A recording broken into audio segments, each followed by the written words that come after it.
Morning again. Good morning, everybody. Breaths again back in our bodies, or just reharmonize, or just catch your breath, or just breathe. However you want to look at it. So deep breath in, noise on the way out, no words in between. 3 times. Here we go.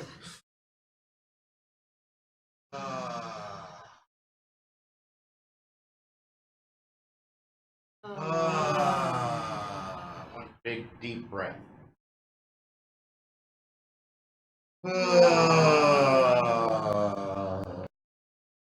Gotta play with it if you choose to. So, talking to you today. Oh, thought something was going on. He's like, oh, moving around. Usually he just sits there doing stuff back there, maybe. So this season, we're talking about Yuletide and all the different things that Yuletide means. And it's like if you're in meditation, I invited us to look at the different traditions in our families. And some of them are based in religion. Some of them are based in just culture. Full-blooded Italian. We had a lot of different things that we did on Christmas time that had nothing to do with this. But it did in a way because it's the traditions and the cultures of all the different people. And a lot of it revolves around food. So as we're here today, some of the things that you see before you are just simply some of the Yuletide foods that they have had since the dawn of time, their time, that we've known throughout our time and not necessarily known some of the histories of it. So eggnog, there's some apple spice cider, there's some cinnamon sticks, cookies. These things are called pfeffernuss. Or an Italian saying a Swedish word. It's kind of funny, but I smelled them. They got some anise in them too. So these are the traditional fruit cakes. A lot of different traditions were nuts. We're going to go into that in a moment. But while we're doing this and while we're talking, I want to hang out and be real casual today. So this is going to be less of one of my talks where I just go and I'm going to be just reading some different traditions and history of Yule, and then we're going to talk about that and just hang out with each other. So feel free to get some of this stuff now. You don't have to wait for it. Grab a plate, grab some nog, apple cider. If you want to rearrange these chairs into because we didn't know the dynamics. Who was going to be here? How many people? Let's rearrange the chairs real quick. Not Elma Fudd.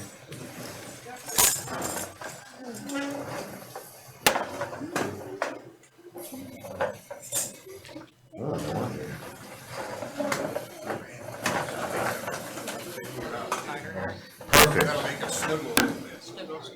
Yeah, snuggle factor. 5. Bring it in a little bit. Snuggle factor 5. Yeah. See, that feels better. We need another chair? Yeah. No? We need 2 or 3 more chairs. It's that new math. Alex, you can come sit up here with us. Common Core, man. Okay, he's gonna hang out with Philip. We're busy, sorry. He's learning, man. We're busy. And teaching and experiencing. Oh, you need one more, 2 more. You just scoop around. Oh, Yeah, we need to make the circle a little bit Yeah, bigger. just a little bit. All right, there we go. Anybody else? Light up. Thank you. Ooh, it's hot.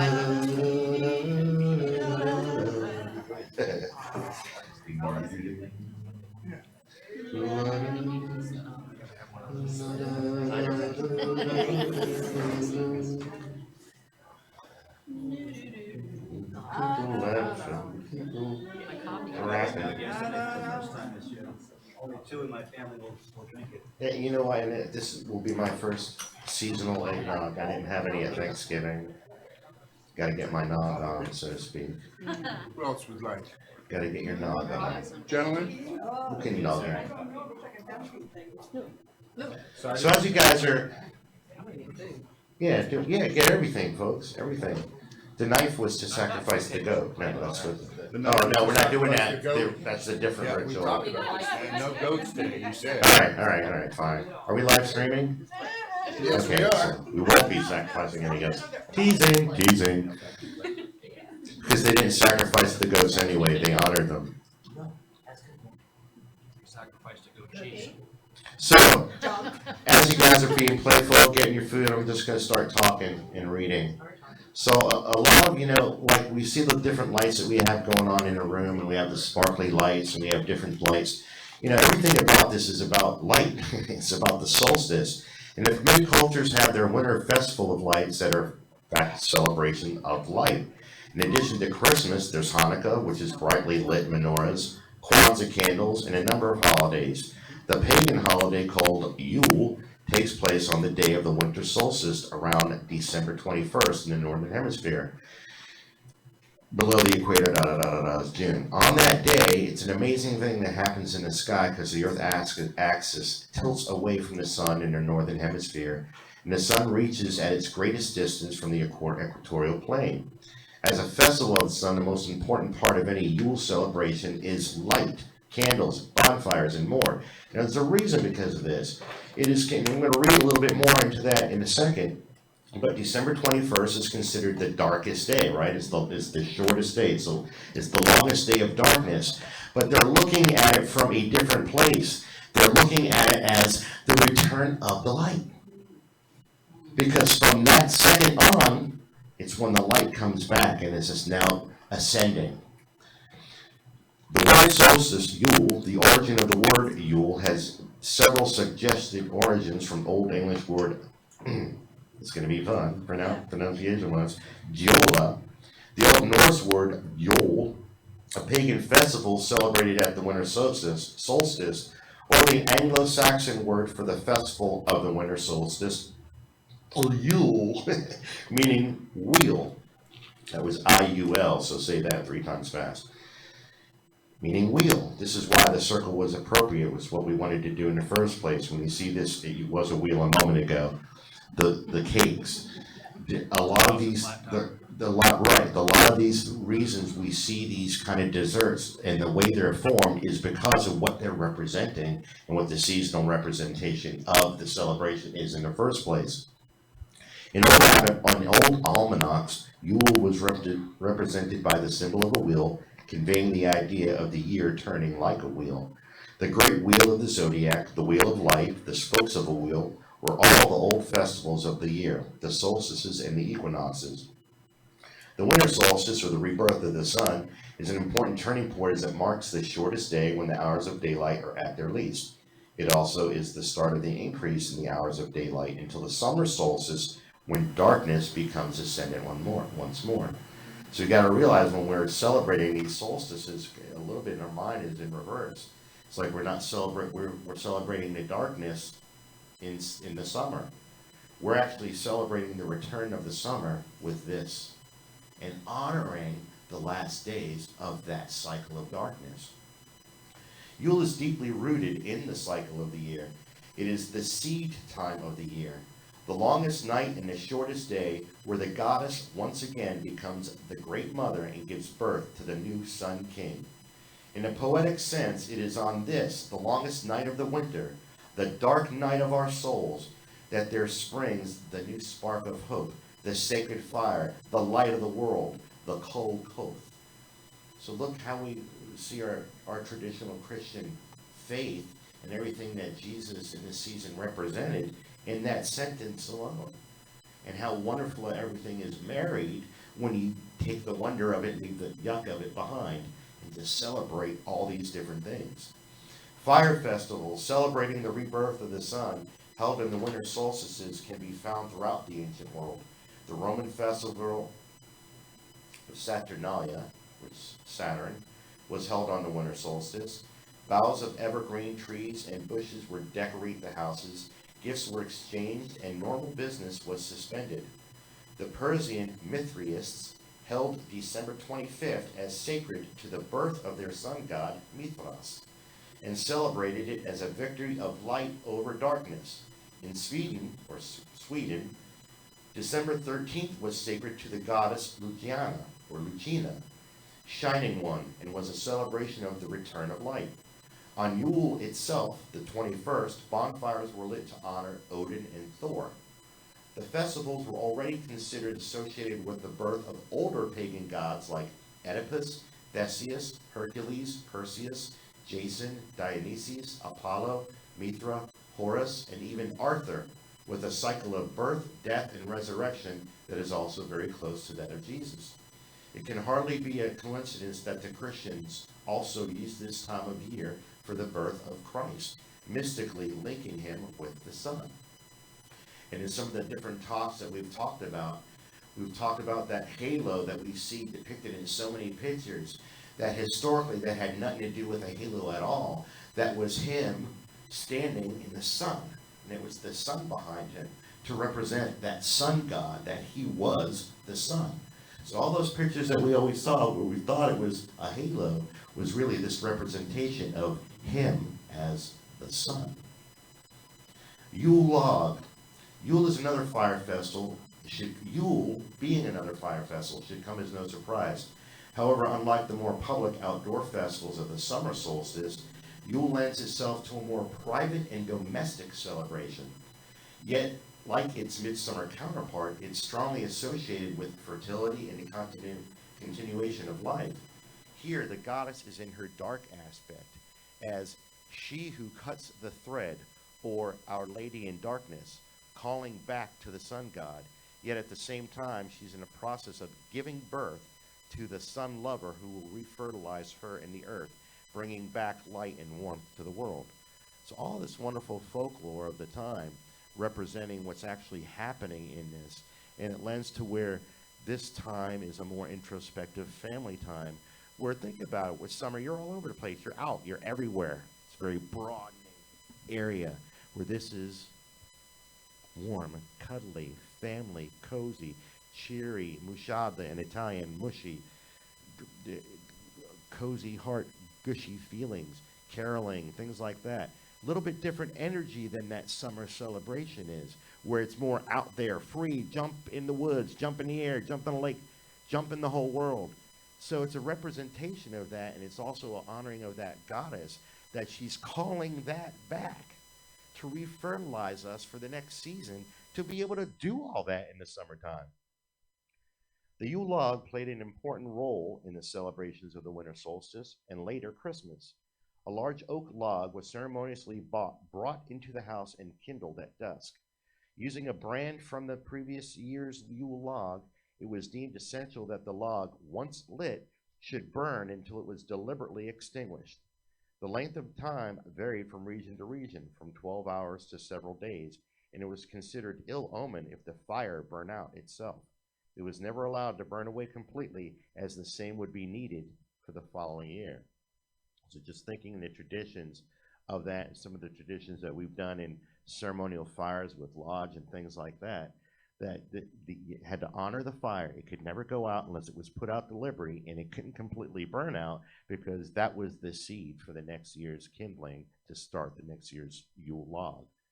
So that means every single time a Yule log has been started, you actually have the history of the first Yule log ever lit in that family or clan since the dawn of their existence, because they always saved it. That's good medicine, to say it that way. That's just neat stuff. That brings tradition and folklore beyond it, because it never ended. They just brought it with them. They never destroyed that final piece. So that last Yule log is that first Yule log, when you look at it ceremoniously and symbolically.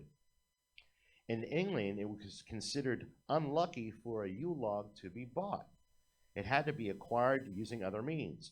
No money could change hands. It was either given as a gift by landowners, and sometimes decorated with evergreens, and we've seen that before. In Cornwall, a figure of a man was sometimes chalked on the surface of the log, mock or block. In Provence, where it was called the Treffer, carols were sung invoking blessings upon the women that they might bear children, and upon the crops, herds, and flocks that they might also increase.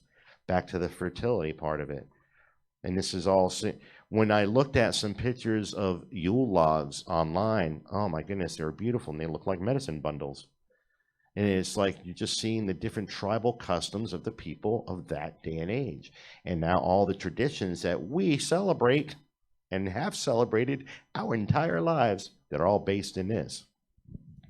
The ashes from the Yule log were often used to make protective, healing, or fertilizing charms, were scattered over the fields that were going to be planted for the next year. In Brittany, these ashes were also thrown into the wells to purify the water, and in Italy as charms against hailstones. Them Italians. In some parts of Scottish Island, oh, the hail. I have ashes, I'm okay. No, but anyway. In some parts of Scottish Highlands, a variation of the Yule log was observed. Here, a figure of an old woman, the Cailleach Noliac, probably abused that pronunciation, was carved from a withered tree stump. At dusk, the figure was brought into the house and laid upon the burning peat of the house fire. The family would gather around the hearth and watch the figure consumed into ashes. The rest of the evening was spent in games and merriment. The figure represented not fertility and life, but of the evils of winter and death. The figure had to be totally consumed if misfortune and death were to be averted in the coming year. So look at the little traditions. It's kind of like they made a little voodoo doll and burnt it, okay, basically. But what they did, and we just kind of lent to it a moment ago in the announcements of what we're going to be doing next week. They put their burdens, they put their woes, they put the evil and darkness, and they laid it to rest, and they sent it to spirit in a good way so that the next year they would have joy. That's the way they did it. Right, that's what I mean. I'm ahead of myself. A couple weeks. Yes. Mistletoe. From the Old English mistletoe, it is a parasitic plant that grows on various trees, particularly the apple tree. It is held in great veneration when found on oak trees. The winter solstice, called Alban Arthan by the Druids, was, according to the bardic tradition, the time when the chief Druid would cut the sacred mistletoe from the oak. The mistletoe is cut using a golden sickle on the 6th day of the moon. It is often associated with thunder and regarded as a protection against fire and lightning. In Scandinavian mythology, Balder the Beautiful was killed from an arrow made of mistletoe and wielded by a blind god, Hoder. Shakespeare in Titus, Androclus II, calls it the baleful mistletoe.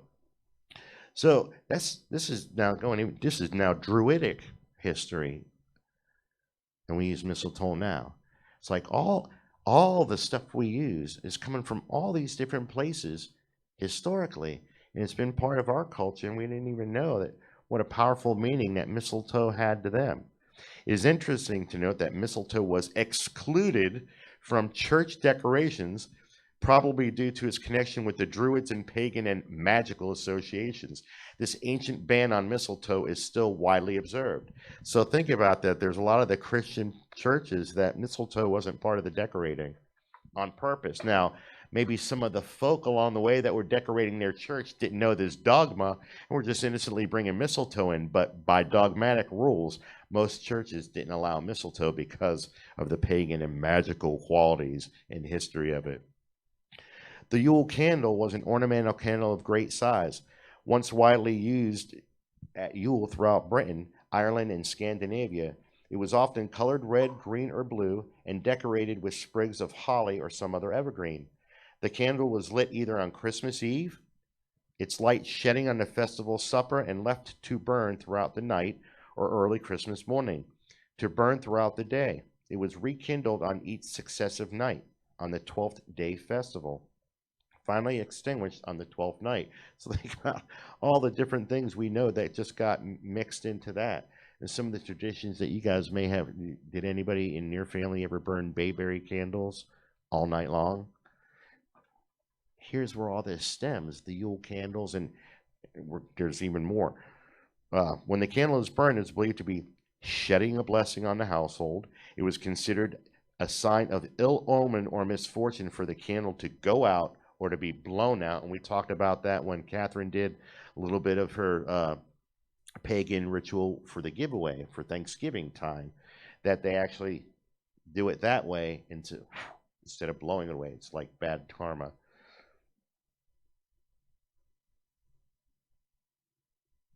It was done by pressing the wick with a pair of tongs, and in some households, so the Haddon family could perform this task, it is being considered unlucky for anyone else to touch whilst alight. So, if you're going to be the one to put the light out, it's like, it was almost like I don't want to do it, you do it. So the head of the household did it. So now think about the Catholic churches and some of the other churches that used the bell. That was their form of extinguishing it without blowing it out to honor it. So all these traditions that we see even in our Christian upbringings are born in these different philosophies. The Yule Wassail. Wassail is derived from the Anglo-Saxon Weshal, meaning be whole, or be of good health, or Old Norse Vesheil, and was a salutation used at Yule. When the wassail bowl was passed around with toast and singing, wassail carols would be sung as people would travel from house to house in the village, bringing good wishes in return for a small gratuity. The apple tree wassail, sung in good hopes of a crop of cider the following year. Others, such as the grower wassail carrier, still survive today. So, wassailing we go and all that stuff that we grew up on all came from it. Now that's just apple cider, because most wassail has booze in it. So we just did the apple cider vinegar to keep it straight. So that's, some of the folklore and some of of it. There's so many different things that I was looking at. So I just kind of pieced together some different things. But now I'm going to go over this little chart I found, which was kind of neat. And I'll just start and you'll see where I'm going. These are the deities of Yule. All the newborn gods, sun gods, mother goddesses, and triple goddesses. The best known would be Degada, Brehid, the daughter of Degada. Brehid taught the smith the arts of fire tending and the secrets of metallurgy and metalwork. Brehid's flame, like the flame of the new light, pierces the darkness of the spirit of the mind, while the Dagda's cauldron assures that nature will always provide for all the children. I'm like, that's cool, man. It's like their way of doing that. It's like we've talked about fear and where the mind goes. That's what that tradition did for them. That would pierce that darkness of the crap in our mind and then forge it in a good way to know that we will have the strength to carry on. The symbolism of Yule is the rebirth of the sun, the longest night of the year, the winter solstice, introspection, and planning for the future. Symbols of Yule are the Yule log, the candles, evergreens, boughs, holly, mistletoe, gold pillar candles, baskets of clove-studded fruit. Man, we did this when I was in 4th grade with an orange and hung it. Yule, a simmering pot. A simmering pot of wassail, poinsettias, Christmas cactus. Herbs of Yule, bayberry, thistle, evergreen, frankincense, holly, laurel, mistletoe, oak, pine, sage, yellow cedar. Very woodsy stuff, huh? Foods of Yule, cookies, caraway cakes, soaked in cider, fruits, nuts, pork dishes, turkey, eggnog, ginger tea, spice cider, wassail, lamb's wool. Incense of Yule, pine, cedar, bayberry, and cinnamon. So all those different flavors that we smell at Christmas, all of those, again, came from Yule. The colors, red, green, gold, white, silver, yellow, orange. The stones of Yule are rubies, bloodstones, garnets, emeralds, and diamonds.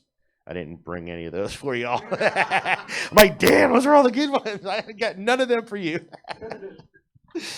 The activities of Yule, caroling, wassailing the trees, burning the Yule log, decorating the Yule tree, exchanging of presents, kissing under the mistletoe, honoring Kris Kringle, the Germanic pagan god of Yule. Spell workings of Yule. Ooh, remember, they were pagans and they had rituals. I could have done today as a whole pagan ritual. It would have taken just as much time because that's how long it was. It was really cool and it was really neat. And you see some of the songs and things that we sing. Oh, caroling we will go. And some of the lines, yeah, it's groovy. Spell workings of Yule. Peace, harmony, love, and increased happiness. Those pagans. How could they wish that upon the world? The deities of Yule are the goddess Brigid, Isis, Demeter, Gaia, Diana, the Great Mother. Gods are Apollo, Ra, Odin, Lu, the Oak King, the Horned One, the Green Man. We'll be seeing him next week. The Divine Child, and Mabon. And in our culture that we grew up, Jesus still can be put in here. because he still taught us all these wonderful peace, harmony, love, increase happiness. So that's some of the history and the folklore of Yule. And there's more and more, more and more, more. There's a lot. There's a lot. I could have done a seminar on this. There's people out there that are experts on this. You know, that's all they ever studied. There's so much to learn about. And as you do that, it's going to pop perhaps, maybe, some bubbles of dogma within you. But as you see all the wonder of it, it doesn't have to hurt, because it's still about peace, harmony, love, joy, all the celebrating we did. So for the rest of the day, not the whole day, meaning today, this morning, all I want us to do is now just hang out, enjoy, and tell the stories of what you guys did during Yule. I mean, I'll start with a little bit. It's like a very 100% Italian here. I don't have any other cultures that mixed in me until my mom died and my dad got remarried to Isabel, who's very Anglo. So some of the things that she brought to the game changed our Christmas traditions. And she learned a lot of art. Like my Aunt Margaret taught her to make how to make all the Christmas Italian cookies, dadal and strufla and stuff like that, which she told us she was going to make this year. So cool. But some of the things she brought to the game were what we call butter tarts. Yeah. Italian. That was a British thing, and her grandmother is from England. So I got to see this British lady and make these butter tarts and all these things that brought that tradition into us that was completely different from our cultural Italian food. And that's just the food aspect. So that's what I want us to do. It's like, it's not like a one-time thing. We don't need the microphone. I'm going to get a regular chair and just join the circle. And let's just hang out and talk about what you guys did growing up. What are some of the traditions that you had? Some of the ones you want to keep with you, and some of the ones that you want to maybe create anew as you are in your own family. Like, I always wanted to do this, but we never were allowed. So I'm going to get a chair and let's rock on. Yes, ma'am.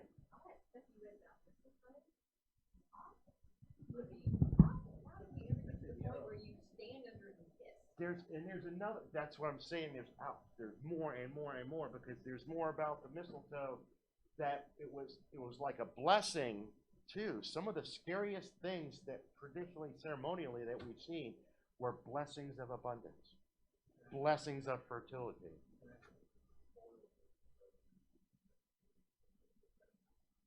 And the herb itself is a protector. It's a protector. Yeah. And that's why I was saying it was an honor if they found it on the oak tree as opposed to an apple tree. So there's more research just to be done on mistletoe itself.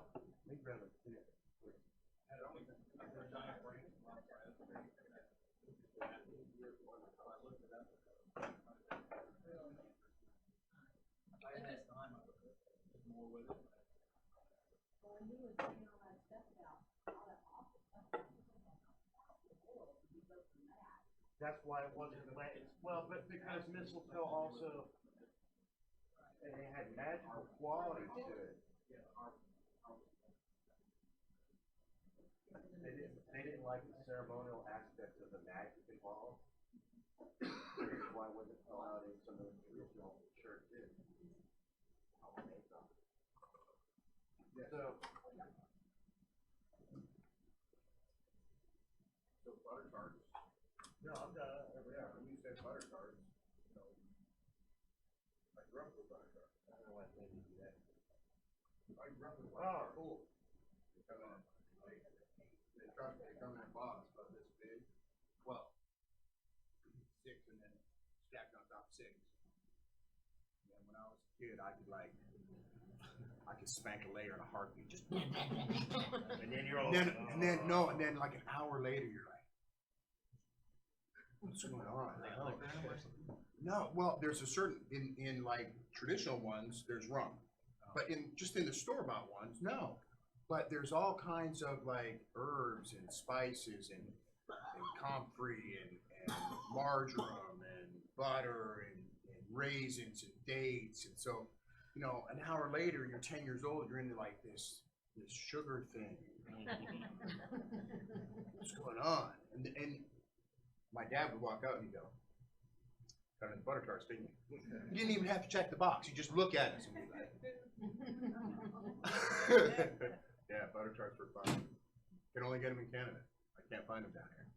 I never even heard of it. Lisa might be making, no, she's making mincemeat pie. I bet you if we get, as we get right to Christmas, Oh, yeah. Publix will show up with some kind of butter tart. Yeah, they do, but they're these dealing butter- with the little pecan. Yeah, pies. they're the little ones, man. These butter tarts were like this big and deep, man. They were like, and you took a bite of them and your immediate, the first bite you went into like sugar overload. And then you start just, like it had to have MSG in it. We just slammed it in our face so fast. I know that their great grandmother would have, I don't think. she would No, know she did. that crust was so flaky. As a kid in Connecticut, we were raised kind of eventually 7, kind of 4, but Mom always figured out a way to have these beautiful ribbon candies. There were two Oh, things, yeah, yeah. the ribbon candies and the bubble lights on the Christmas tree. Oh, yeah. And up until the advent of the internet and Amazon.com, you know, I was not able to find that stuff. But last year, 8 years ago, I found the bubble lights on Amazon. So both of my daughters, who are now 18 and 16, remember that as being little children. You know, they have the bubble lights on the tree. Cool. We just put the tree up yesterday, and the bubble lights still brings me back to being 5 years old. Oh, I could sit there. As a little kid, I would wait till everybody went to bed, and I'd sneak downstairs and turn the Christmas tree on. For hours. And I finally found the ribbon candy online. So all of it's still out there. You know, happy memories. You know, Amazon.com. Take it. Yeah, right. Right? Really. It's like when you go to Cracker Barrel sometime, get those blasts from the past. Oh, yeah. Those hard candies that have the, when they cut them, there's a picture in them like trees and stuff like that. Yes. My sweet tooth is, come on.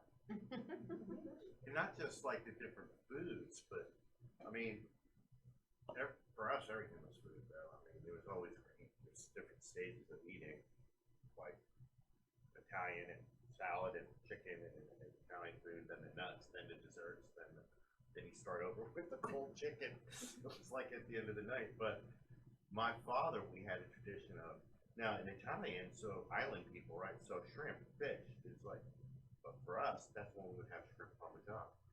It was Christmas Eve. So like whenever we would do the Christmas Eve party, that had meatballs, sausage, all the Italian, leave, so, because it's all heavy food. But I don't know, what other kind of like the games you played, the Where different did the things you did. stockings on the wall come from? Why do we put stockings on it? Where did that originate? Oh, I forget. That's interesting. That's another part of this. It's like whatever All the secrets, different decorating. history, secrets, you know. I forget. There was some things I read. That Saint Nicholas or Kris Kringle, whole history. Saint Nicholas, completely different history. All got meshed into it. The Coca-Cola 1940 Santa Claus is the iconic Santa Claus that we see, but that that red and white outfit preceded that a little bit with St. Nicholas, but then Coca-Cola, that's the icon that we've seen from then on, is the Santa we see now. Stockings might have come Coca-Cola. because, like in the Netherlands and places like that, they put their shoes out. Yeah, that's what I was Put thinking. their It used to shoes be a shoe thing, outside, yeah. right? Maybe it just went from being a shoe thing to a whole So shoe wasn't big something. enough. But it's so, You might yeah. find Kohler switches in her shoe, right? Yes, yeah. Stockings by the fireplace. My son Alex's father is Dutch, so Uh-huh. we know Santa Claus as well as Santa Claus. Uh-huh. And Santa Claus comes on a white horse with a big staff and like the typical, to me it looks Catholic, with the big hat and the Right. long dress. And from what I remember, the stockings came from Germany. And then they would hang up their socks at night above the fireplace to dry them out. Right. in the Ah. snow. And then there was a man who came and he dropped a few things down someone's chimney one night, a family in need, and one of them happened to fall into a stocking. And that's the tradition started. See? Huh, cool. Every time I watch A Christmas Story. It brings back my childhood Christmases big time. You know, wrapping up in all the stuff to keep it cold out and the anticipation. My grandparents raised me. They were a lot older. They were more than 60 years older than me. And kind of Victorian in their outlook. They were farmers. And I'll always remember those Christmases the best though, because they were very simple, but one of the things I remember the most is my grandfather pulling a brand new sled through the snow up to the house with a bushel basket of apples on it. You know, apples, I loved apples. I'd eat so many apples when I was little. But it was simple things. Santa Claus would come to our little town, which had about 600 people in it. And Santa Claus would come on a Saturday before Christmas, and they'd have all these little paper bags full of candy and nuts and an orange or an apple, which they'd hand out to everybody. And, it was very simple, but it was just always a time of great anticipation. Very traditional, very much like A Christmas Story. We'd have a goose. Because we had geese, you know. Think of the Chinese restaurant. Seed. We'd always have a Christmas goose.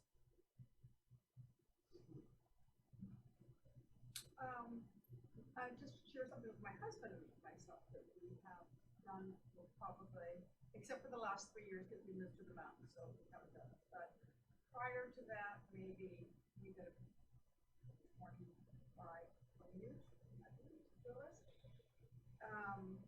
We got the idea to have quiche and champagne Christmas morning for anybody who had no place to go Christmas Day. Had no family, didn't have any friends, just didn't have anybody. And so it started out as 3 or 4 or 5 people who didn't know each other, and then they sort of knew each other and that type of thing. That ended up growing to a Christmas tradition, where we have about 35 people that would come with their kids, with all ages of babies and kids and whatever, and some of them had other places to go. They had families and stuff, they had other places to go afterwards, but they would come in the morning because it was part of what we did. And there was usually singing on the piano, we would do some of that, and we would share, and it was just kind of like an open house Christmas morning brunch, quiche, champagne, more pizza, people Merry Christmas, and then they go. So once we moved up to Big Bear, once we moved into the mountains, it's all our home, then everything changes. It's not, you know, it changes. Sounds beautiful. The year after, the Christmas after the year after my dad died, he died in '93, so in 1994, we decided that I have 3 sisters, and my mom, we decided that every other year we would get together, rent a house someplace on the beach, because they don't like to go to the beach, because they don't live near the beach. So we're in a house on the beach. We've been doing that every other year ever since, and this is the year, and I'm so excited. They're all coming to the beach this year? They're not coming here. We're meeting up. We go someplace north on the beach because that's the only way it's affordable.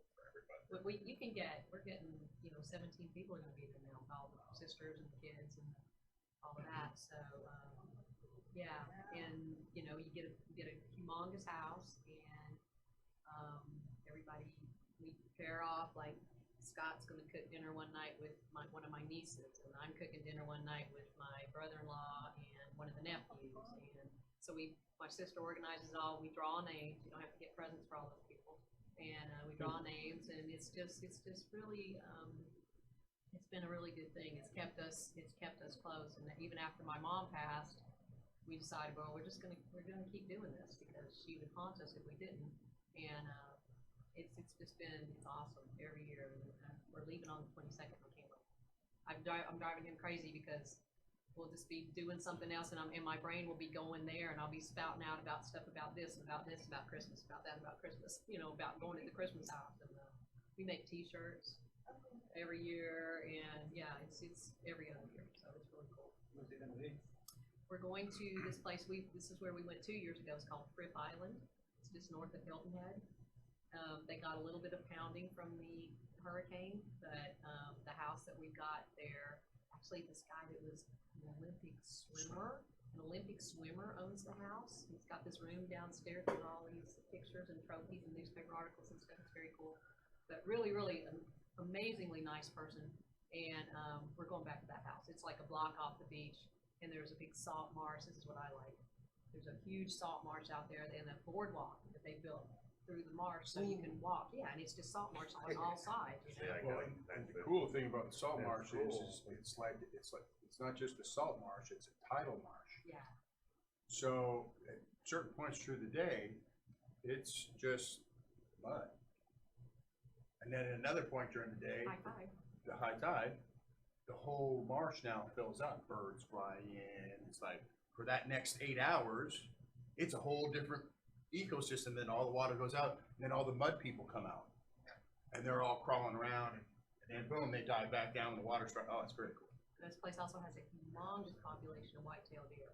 But people there don't feed them, but you can walk outside that house at any time and just walk around and you'll see 8, 10, 12 bucks, big old bucks. And the people don't feed them, so they're real healthy and they don't come up to you. They don't, they're not, it's not like a zoo. But they're not afraid either, because Right. nobody messes with them either. Right. So. It's very cool. But that's cool because you guys continue the tradition Right. that, like, the key point I got it out of that, now, is that when you said it kept us close after our family, people pass away, it's hard sometimes families to stay together. And they said, no, we're gonna keep this tradition going, and that's groovy, that's cool. I like that. I mean, one of my Ours has sisters, got nothing to bother with it. she won't come to Florida. She just won't. So, but, I may see her once a year or so, but to go and hang out with her and her husband and her kids, it can be 2 years before I see her kids, easy. And so, yeah, it's helped a lot, just keep us together. We came from a relatively small family, but even though my dad's brother and the kids, grown kids, that were in our area, we were more into my mother's side of the family. She had 3 sisters, and 2 of them lived on a creek that we met kids there that went to different high schools than Sis and I did. We were all around the same age. So we would ice skate, creek would freeze behind the houses. And we would oftentimes memories of making a big chain. And all there would be is a little bit of light from the porches, back porches, so it was pretty much blind ice skating. And we would just kind of hang on and breathe and just race down there. And you could hear it several times cracking under your feet, and you just kept moving. So that was a thrilling thing that we did. And then I remember we each opened our gifts at our individual homes, but then it was traditional that we would go for one house for brunch, and then we'd go for another house and check the families, the gift giving they did. And so there was food and festivities amongst the sisters and the few, cousins that we had. It was all wonderful. And when we had wintry conditions in Pennsylvania, my aunts lived across the street from the country club, and there was a little streams that would go through there that Mom and Dad would go and start a campfire and cook some hot dogs, and they'd clear an area and they would ice skate through the small areas into the lake area. That's how we learned to skate. Mom and Dad wanted to skate. So, but I still can feel the burning nose and the frozen feet when you come in and you peel those socks off. You know that feeling for life. You just never forget it. But it was relatively private, relatively small, not a lot of folks in our family, but some great memories that we had. Yeah, anything for that? Just when one of us would wake up first in the morning, Christmas mornings, and then go get the other one, mom and dad had barely got to bed, and we're up, and we're like nudging each other, come on, let's go, let's go, let's go. And we'd run out, and there would be the tree, and there would be some stuff there, and we had to go and wake mom and dad up. We were so dead worried, they get up with their smiles and try to get coffee going, and we're like, Yeah, well, you know, the tradition when we were really young is they put the tree up as a surprise too on Yeah. Christmas Eve. Oh, So geez. when we went Real- down, Right. so when we're real small, so you can imagine when we got a couple hours sleep. A lot of people do the tree as the Christmas Eve thing. we checked the reindeer food and it would be gone, the plate would be there, but the, Yeah, you know, everything we put out was gone. yeah. I'll never forget the night I found out who Santa Claus really was. My brother and I, got up in the middle of the night for some reason, Christmas Eve, and we peeked through a crack in the door and we saw Grandma and Grandpa setting things under the tree. That was a precious sight that'll always be with me. That'll always be with me. That's a different way of finding out, yeah, you busted up. I don't think we let them know, but I did find out where the milk and cookies went. No, I deduced it too when I was 5 years old because I got all the Christmas candy in my stocking. And the Christmas morning celebration part is over. And then Isabel, which is my stepmom, is filling the candy bowls for a company with bags that have the exact same crap in my stocking. And I'm like, I didn't have a beard then, but so I was like, man, I don't want to know yet. I was badly mad. Rose got mad when she found out. Got mad. She didn't want to know yet. A lot of kids are like that. Well, I come from a Hispanic background, so there is literally hundreds of kids everywhere. So the tradition was you couldn't open the gifts until Christmas Day. So Right. we would stay up, you know, like 9 o'clock, 10 o'clock, 11 o'clock, 11 o'clock. We're like, oh, we've got one more hour, half an hour more.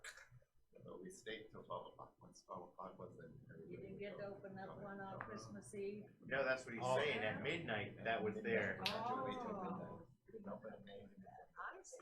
That's So when I was a kid, this video first came out where you had this Pong video. yeah, Atari. And Yeah. I really wanted one of those, but my parents were like, they recognized how much energy I had and that I couldn't sit still. So instead of, there's a big box and I said, well, I could fit in there. I'm sure it'll fit in there. So I opened it and it's a pogo stick. And so they gave me some of the Bounce around more. myself. I ended up jumping on that thing for hours and hours and hours. Always wanted a focus. And then the tamales. I don't know, Hispanics always love tamales. I can say Fresh tamales. But it's a staple. It's like spring rolls and Sausage and. or 10 and 12 on the pasta level. So, Yes, you know, all the stuff. People just like to stuff Or a them month. with other I food. love fresh tamales. I haven't had any since I don't know when. My dad used to sell them in the back of his van in Houston during the factory breakers. Oh, yeah. You know, they pick their break and he'd have these big steamer things full of tamales. Yeah, you have the red ones, the green ones, and the sweet ones. The basic ones. So good. That was Art's favorite Mexican food, tamale. So I didn't have many traditions. Lots of moving and lots of dysfunction in the house. So, you know, as I'm sitting here listening to people, one of the things that I've noticed was, as my daughters and I have moved through life, the little bits and pieces and chunks that have landed on them, you know, so thinking that we maybe didn't have any traditions per se, but as I hear them setting up for Christmas, talking about Christmas, clearly we did, you know, a present on Christmas Eve. You know, as we've moved through, you know, when Catherine and I first got married, It was all about her family, right? My family is all in Canada. So we did everything that revolved around them. And then I left Catherine, and then the kids and I created our own thing. Then I would send them to their grandparents to do all that other stuff. And then we started doing stuff with Mark. So then we had a Christmas Eve thing that we started doing, you know, the whole Italian and sausage and doing all that thing on Christmas Eve and hanging out and doing that party. So it's almost as though from 2 days before Christmas to a day after Christmas, there's stuff lined up. None of it is stuff that I grew up with, but it's stuff that has been added, and we've said, oh, I like that. Oh, I like that. Or that we were just immersed in, you know, like Catherine's family, or now Becky's family, going up and doing that every 2 years now. First year, it was not very good. I was a mess.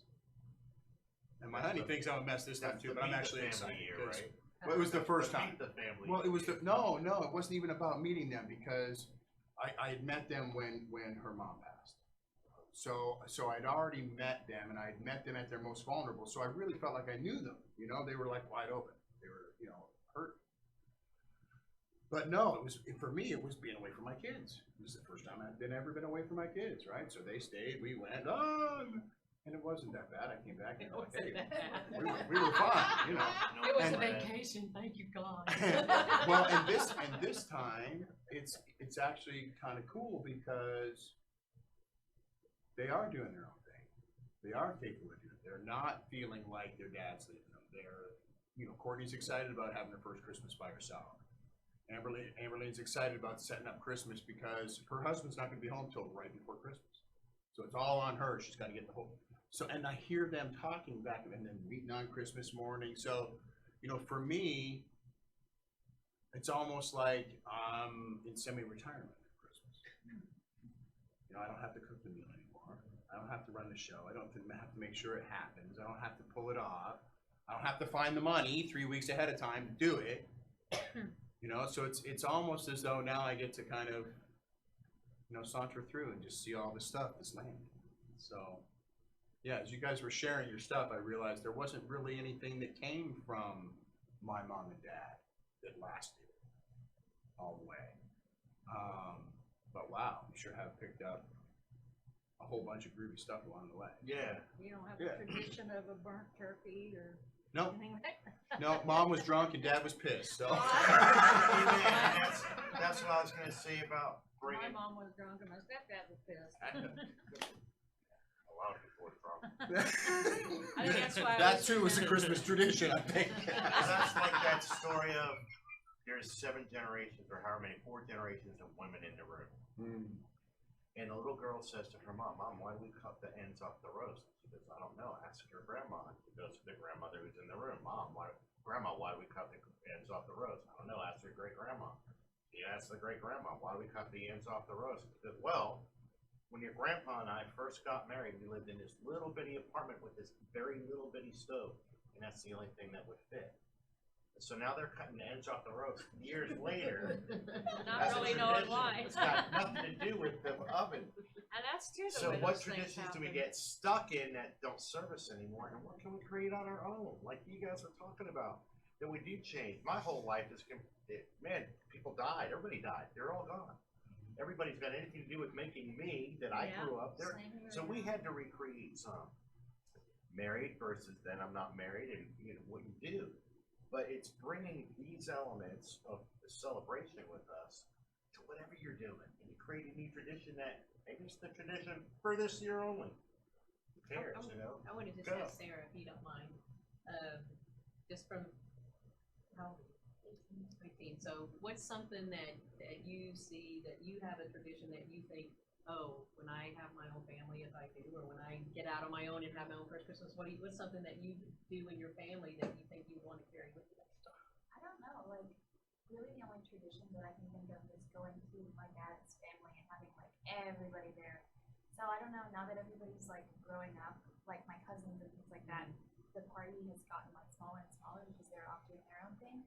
So I don't know if that tradition will really last by the time and I don't know if my aunt, it usually happens at her house.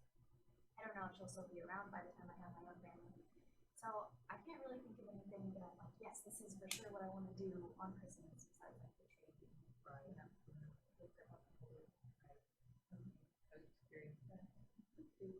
Food. But that, what you said is kind of key. It's like, I don't know who's gonna be around at that point of life. It's like our lives are different. My brother Nick was real adamant. He wanted to keep that, you know, and he always wanted to host it at his house, and we would honor that because we knew how the tradition was landing in his body, you know. But he wanted to bring that yesteryear with him always. So that's where we kind of celebrated with each other, because it was kind of like the last part of our parents, of those wonderful times that were just pure happiness that we both remembered and could really share with Christmas Eve festivity. You When brought we the got joy to- with you. We were allowed to have wine mixed with cream soda. What did I know? Oh, God. And even getting older, we were allowed to have a mixed drink. Which was so much mixer that, you know. So it's like the illusion of it, but that was some of the celebrations for us traditionally. We didn't even have soda unless it was a holiday. We look forward to Christmas just because we get Pepsi or RC. Yeah. Did anybody bring mulled wine for Christmas? Mulled? Mold wine. Mold, M-U-L-L-E-D, I've heard of it, I've never had it. You find it in Germany. I don't know if Holland, our background's Dutch and German. My husband is Dutch. I'm Sweden, and we also love it. I love that, though. You take red wine and you heat it with some vodka in it, and then you cook in raisins and currants, and then you get like leave it all that cooked down. I think there's something else you put in it. And then you put little slivers of almonds in a small, like a little small cup of sugar. Pour this in and sip it hot. Anybody's ever had it? No, but you They kind call of it just blood. described what wassail is with a different same recipe. idea. Yeah, it's the same idea. That's awesome. Yeah. Yeah, I remember. It's really It's good. cool. I don't It's care. really good. Oh, Good. It's good. It's good. We had some cousins that lived in Switzerland that sent us candy every year for Christmas. The little liqueurs, they had each one had a little different. They're real liqueur. Yeah, they get real. Gingerbread. Where is that? All part of it. That's what I'm saying. I could have kept going on and on and on and on and on. I'm like, oh my God, pick something. I couldn't get to it all. Yeah. Everything is connected to it. Everything. Yeah. Everything that you see around you, decorations wise, that you've eaten for Christmas candies, or all stem from all these different pagan, Nordic, Druid, all of them. It's amazing. Really good. So, So it is. I'm done. We're gonna just celebrate. I bet you guys know the words to this, so I'm gonna invite everybody to.